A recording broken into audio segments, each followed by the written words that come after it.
भारत माता की। भारत माता की। भारत माता की। वीर धरा रेवाड़ी से पूरे हरियाणा को राम राम।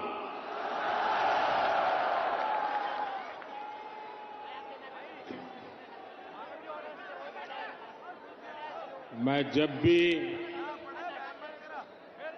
रेवाड़ी आता हूं तो कितनी ही पुरानी यादें ताजा हो जाती है। रेवाड़ी से मेरा रिश्ता कुछ अलग ही रहा है। मैं जानता हूं रेवाड़ी के लोग मोदी को बहुत ज्यादा प्यार करते हैं।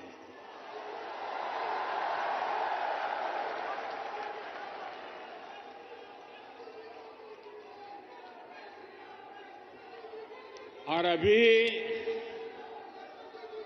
मेरे मित्र पार्टी ने मुझे पीएम के उम्मीदवार के रूप में घोषित किया था, तो मेरा पहला कार्यक्रम रेवाड़ी में हुआ था।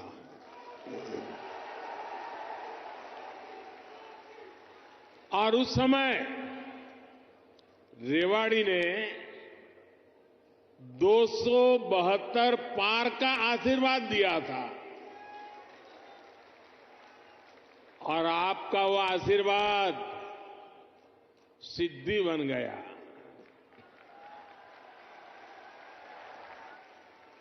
अब लोग कह रहे हैं कि मैं फिर एक बार रेवाड़ी आया हूं, तो आपका आशीर्वाद है अब की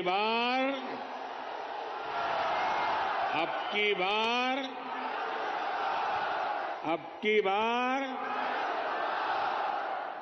एनडीए सरकार 400 पार।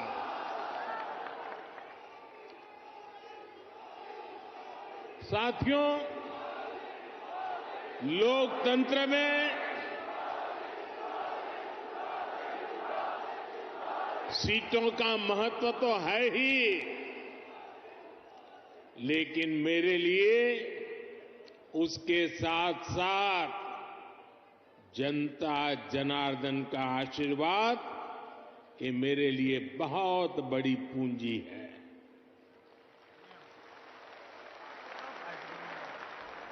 आज पूरी दुनिया में भारत नई ऊंचाई पर पहुंचा है, तो ये आप सबके आशीर्वाद के कारण, ये आपके आशीर्वाद का कमाल है।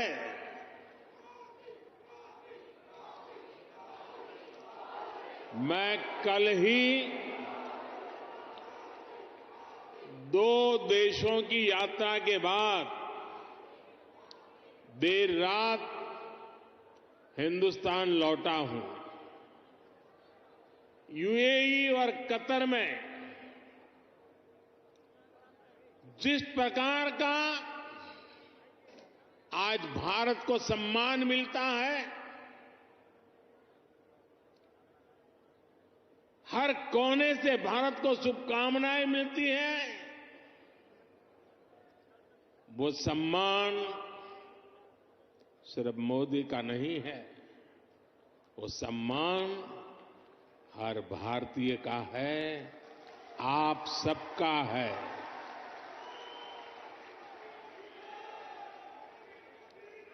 भारत ने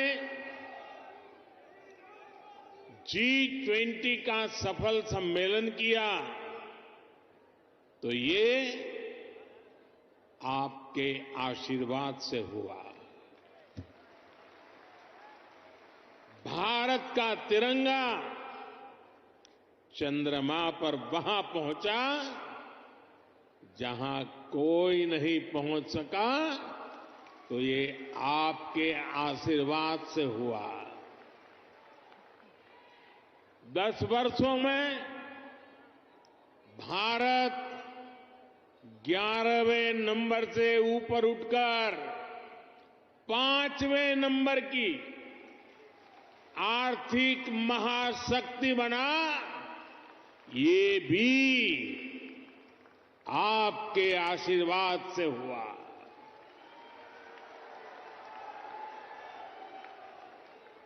और अब मुझे अपने तीसरे टर्म में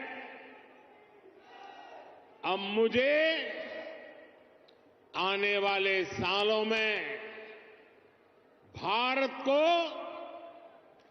दुनिया की तीसरी सबसे बड़ी आर्थिक ताकत बनाने के लिए आपके आशीर्वाद चाहिए।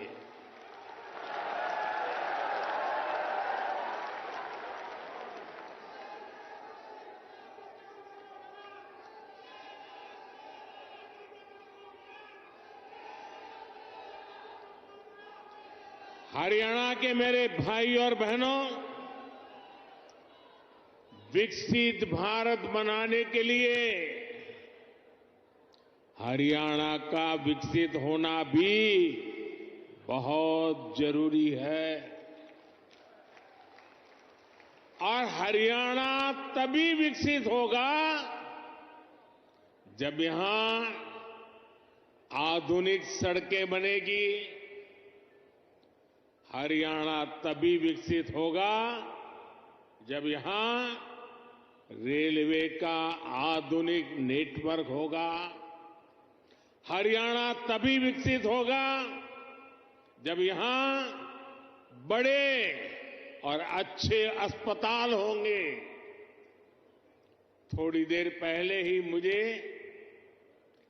ऐसे अनेक कामों से जुड़ी लगभग 10,000 करोड़ रुपए की परियोजनाएं हरियाणा को सौंपने का अवसर मिला है। इसमें रेवाड़ी एम्स है, गुरुग्राम मेट्रो है, कई रेल लाइन है, नई ट्रेन है। इनमें ज्योति सरमय कृष्ण सर्किट योजना से बना एक आधुनिक और भव्य म्यूजियम भी है। और प्रभु राम के आशीर्वाद ऐसे हैं कि आजकल मुझे हर स्थान पर ऐसे पवित्र कामों से जुड़ने का अवसर मिल जाता है। ये राम जी की कृपा है। ये म्यूजियम भगवान श्री कृष्ण के गीता संदेश और इस पावन धरा की भूमिका से दुनिया को परिचित कराएगा। मैं रेवाड़ी सहित पूरे हरियाणा के लोगों को इन सुविधाओं के लिए बहुत बहुत बधाई देता हूं। भाई और बहनों, आजकल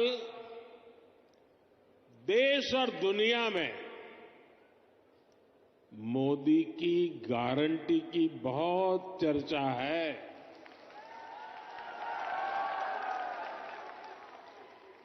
और रेवाड़ी तो मोदी की गारंटी का सबसे पहला गवाह है। यहां पीएम पद के उम्मीदवार के रूप में मैंने देश को कुछ गारंटियां दी थी। देश की इच्छा थी कि दुनिया में भारत की साख बढ़े।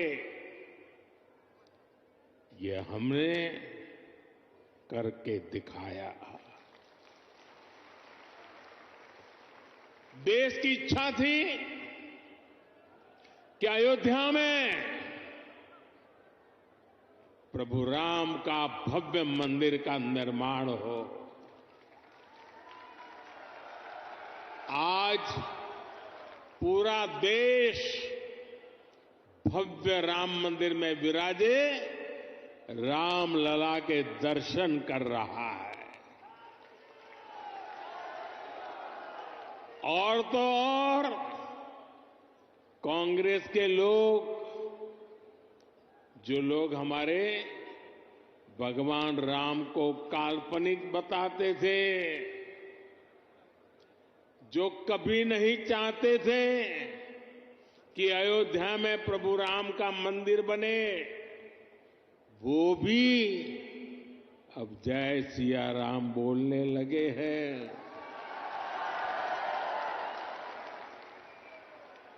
साथियों, कांग्रेस ने दशकों तक जम्मू कश्मीर से आर्टिकल 370 हटाने पर रोड़े अटकाए थे। मैंने आपको गारंटी दी थी कि जम्मू कश्मीर से आर्टिकल 370 हटाकर रहूंगा। आज कांग्रेस की लाख कोशिश के बावजूद आर्टिकल 370 इतिहास के पन्नों में खो गया है। आज जम्मू कश्मीर में महिलाओं, दलितों, पिछड़ों, आदिवासियों को उनके हक मिलने लगे हैं। इसलिए ही तो लोगों ने एक और संकल्प लिया है और जनता जनार्दन कह रही है, आप लोग कह रहे हैं, जिसने 370 हटाया, जिसने 370 हटाया, उस बीजेपी का टीका 370 सीटों से होगा।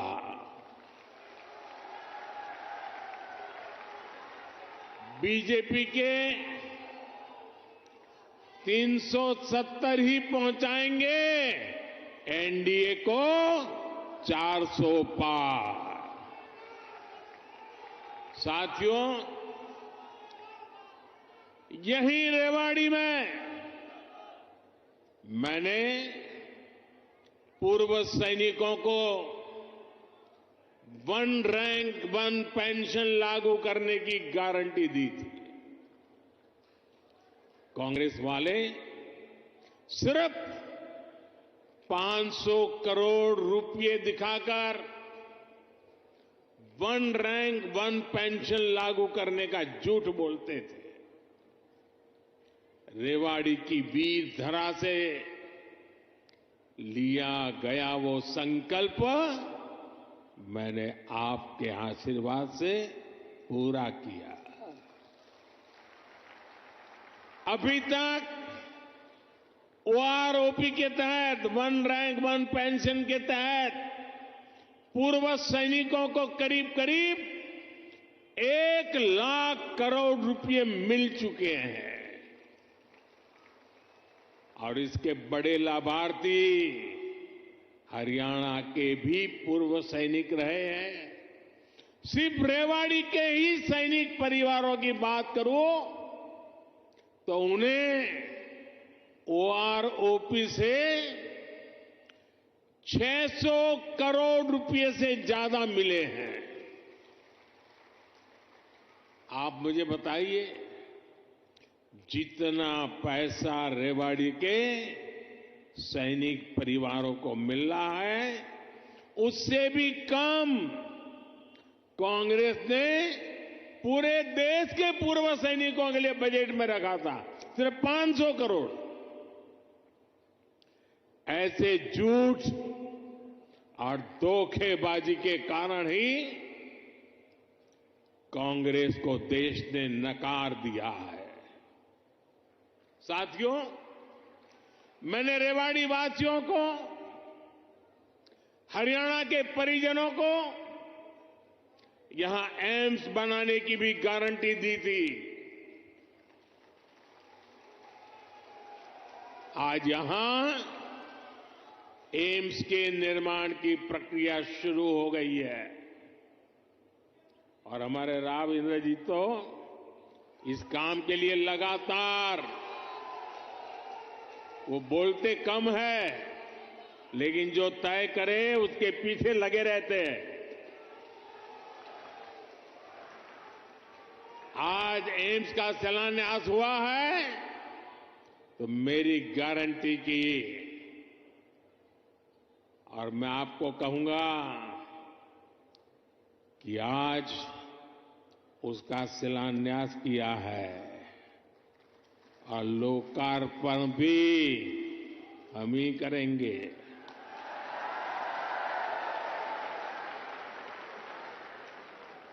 और इससे आपको बेहतर इलाज भी मिलेगा, युवाओं को डॉक्टर बनने का अवसर भी मिलेगा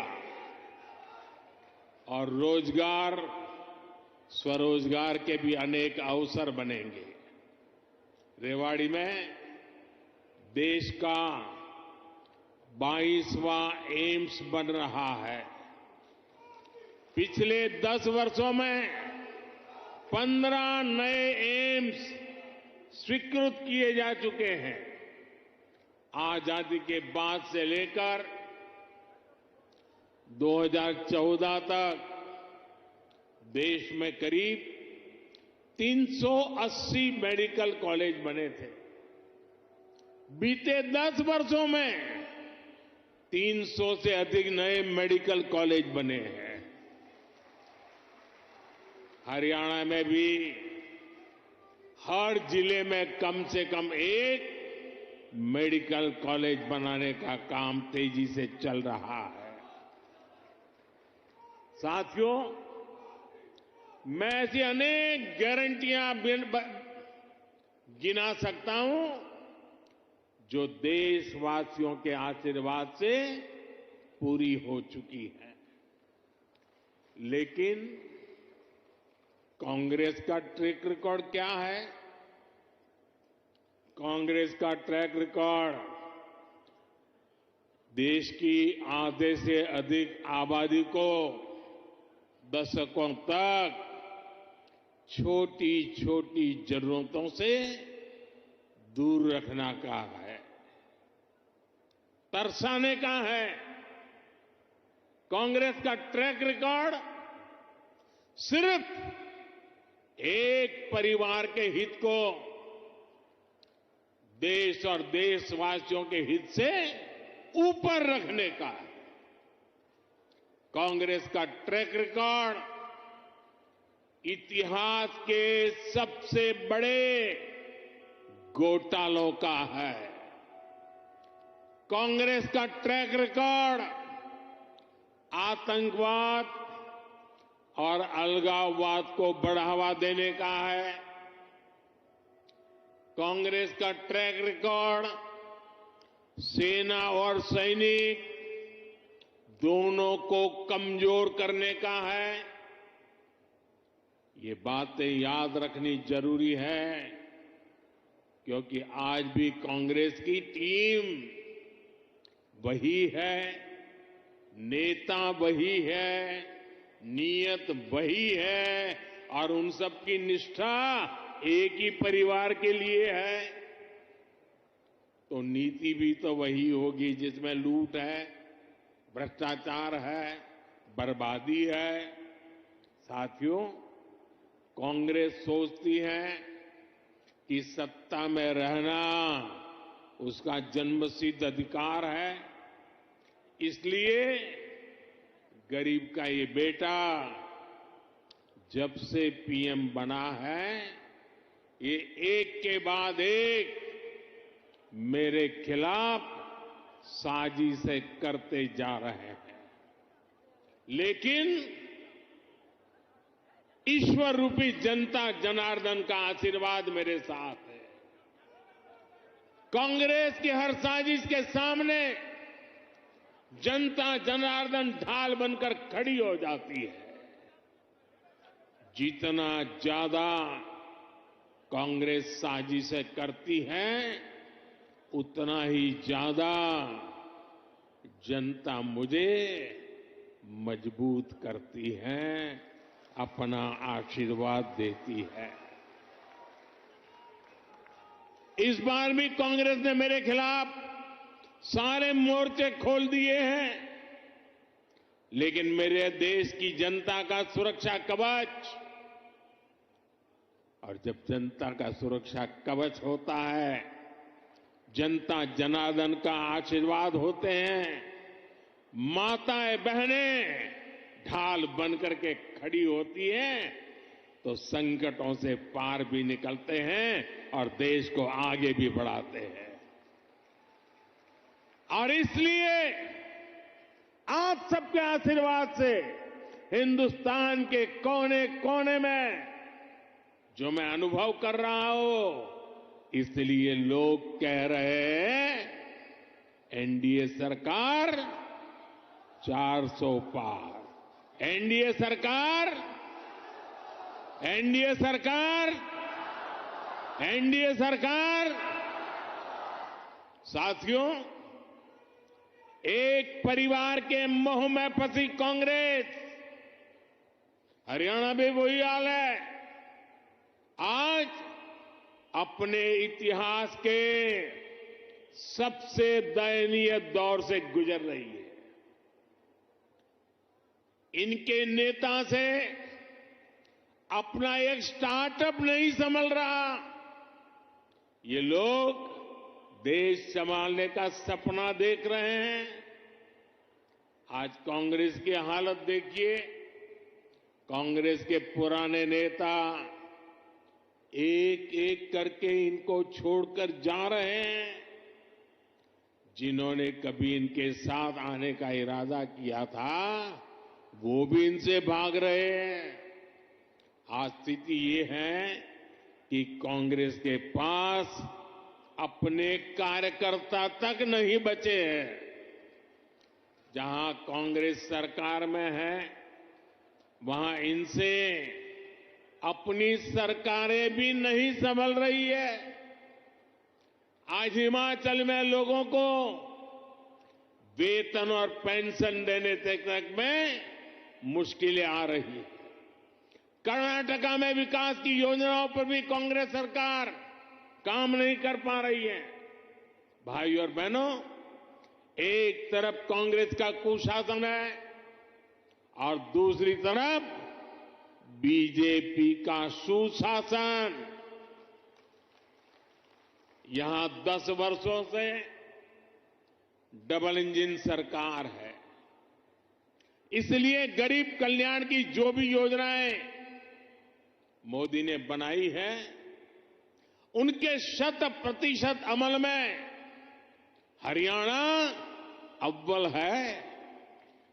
हरियाणा खेती के क्षेत्र में भी अभूतपूर्व प्रगति कर रहा है और यहां उद्योगों का दायरा भी निरंतर बढ़ रहा है। जिस दक्षिण हरियाणा को विकास में पीछे रखा गया, आज वो कहीं तेजी से आगे बढ़ रहा है।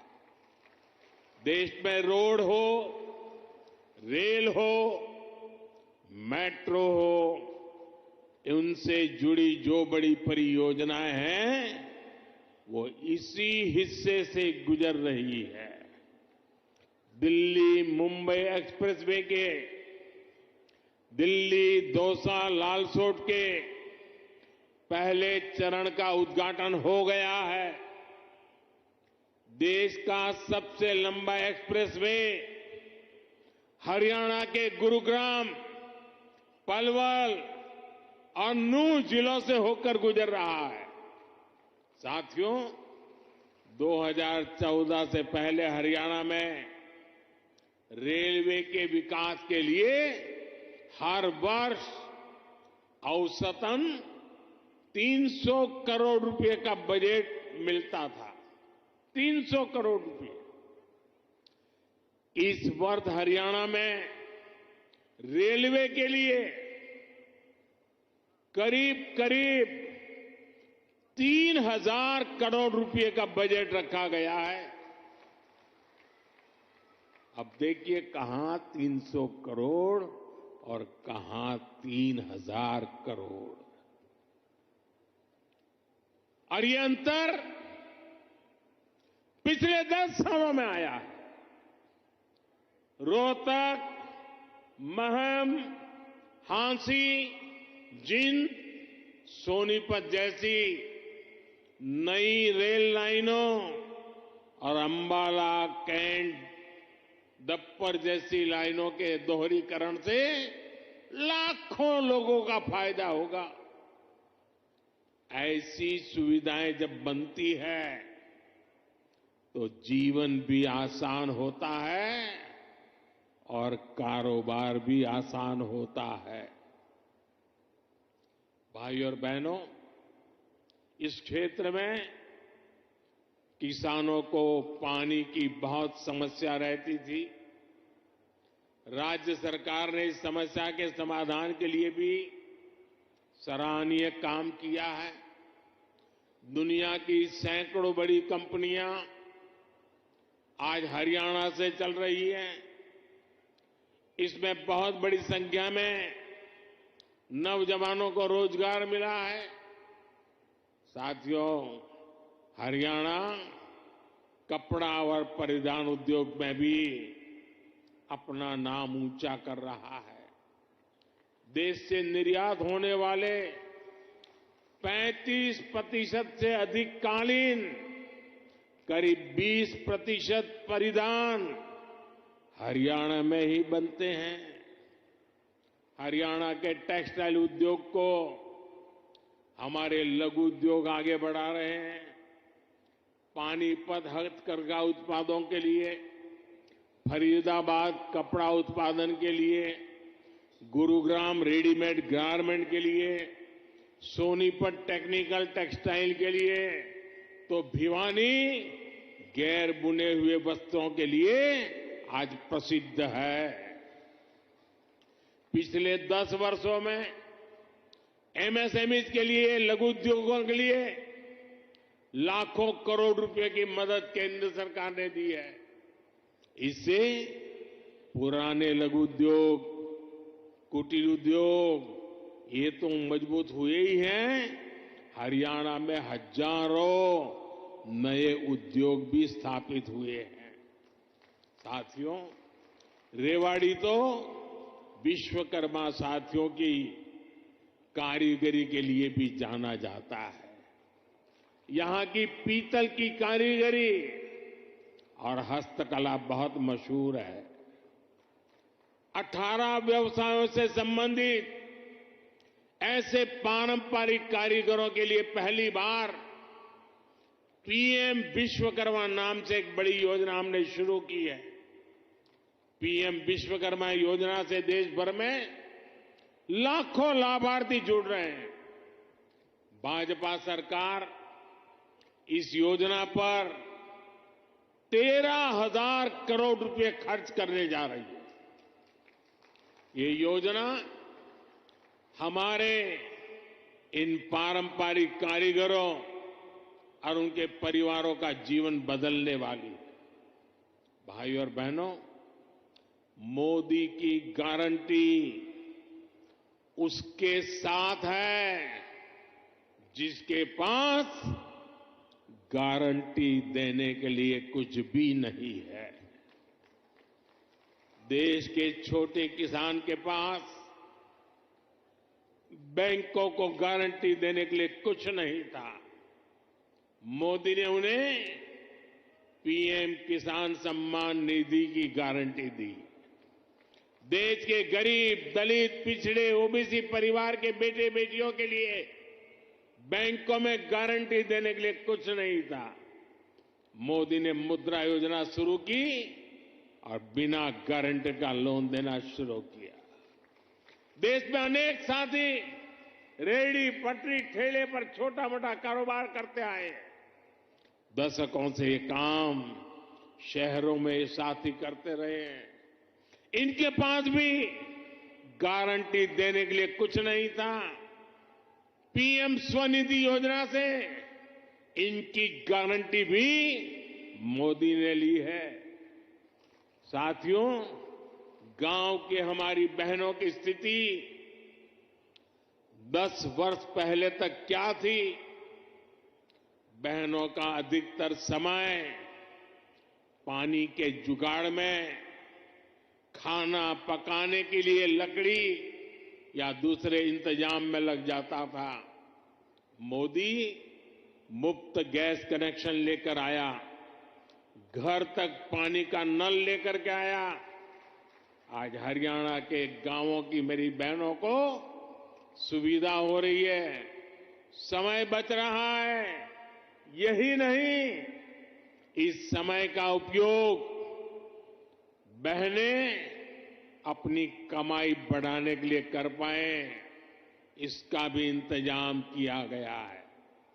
पिछले 10 वर्षों में देश भर में 10 करोड़ बहनों को हमने स्वयं सहायता समूहों से जोड़ा है। इसमें हरियाणा की भी लाखों बहनें हैं। बहनों के इन समूहों को लाखों करोड़ रुपए की मदद दी गई है। मेरी कोशिश यही है कि ज्यादा से ज्यादा बहनों को लखपति दीदी बना सकूं। अभी तक 1 करोड़ बहनें लखपति दीदी बन चुकी है। कुछ दिन पहले जो बजट हम लेकर आए हैं, उसमें 3 करोड़ बहनों को लखपति दीदी बनाने का लक्ष्य रखा गया है। हमने नमो ड्रोन दीदी योजना भी शुरू की है। इसके तहत बहनों के समूहों को ड्रोन चलाने की ट्रेनिंग दी जाएगी और ड्रोन दिए जाएंगे। ये ड्रोन खेती के काम में आएंगे और इससे बहनों को अतिरिक्त कमाई होगी। साथियों, हरियाणा अद्भुत संभावनाओं का राज्य है। मैं हरियाणा के फर्स्ट टाइम वोटर्स को, जो पहली बार मतदान करने वाले हैं, जो 18, 20, 22 साल की उम्र के हैं, उनको विशेष रूप से कहूंगा कि आपका भविष्य बहुत उज्जवल होने वाला है। डबल इंजन सरकार आपके लिए विकसित हरियाणा बनाने में जुटी है। टेक्नोलॉजी से टेक्सटाइल तक, टूरिज्म से ट्रेड तक, हर सेक्टर में रोजगार के नए अवसरों के लिए हम प्रयासरत हैं। आज पूरा विश्व भारत में निवेश के लिए उत्सुक है और निवेश के लिए हरियाणा एक उत्तम राज्य बनकर उभर रहा है। और निवेश बढ़ने का मतलब है कि नौकरी के नए अवसर भी बढ़ रहे हैं। इसलिए डबल इंजन की सरकार को आपका आशीर्वाद ऐसे ही मिलता रहे, ये बहुत जरूरी है। एक बार फिर आपको एम्स के लिए हजारों करोड़ रुपए की परियोजनाओं के लिए मेरी तरफ से बहुत बहुत बधाई। मेरे साथ बोलिए, भारत माता की।